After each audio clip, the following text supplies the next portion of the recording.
Pune जिल्ह्यामधल्या top 9 बातम्यांचा आढावा घेऊया। पंतप्रधान मोदींच्या हस्ते नागपूर पुणे वंदे भारत ट्रेनचं उद्घाटन होणार। मुख्यमंत्री फडणवीस कार्यक्रमाला उपस्थित राहणार। पंतप्रधान मोदी नागपूर पुणे वंदे भारत ट्रेनला हिरवा झेंडा दाखवणार।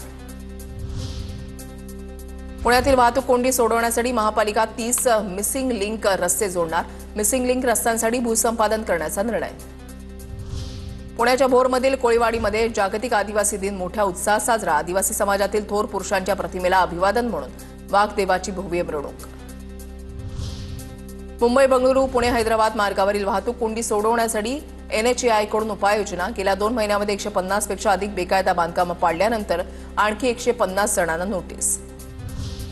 पुण्यामध्ये सिग्नल प्रणालीमध्ये सुधारणांमुळे वाहतूक कोंडी 15% कमी। पुणे महापालिकेकडून 125 चौकामध्ये ATMS प्रणालीचा वापर।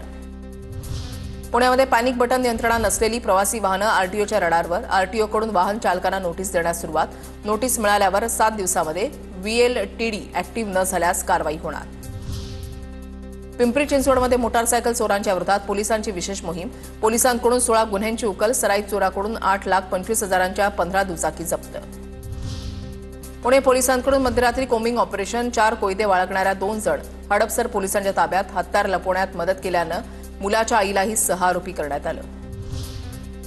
पुण्याच्या उरुळी कांचन परिसरामध्ये तरुणाकडून अल्पवयीन मुलीवर वारंवार अत्याचार। अत्याचारातून अल्पवयीन मुलगी गर्भवती राहिल्याचा प्रकार।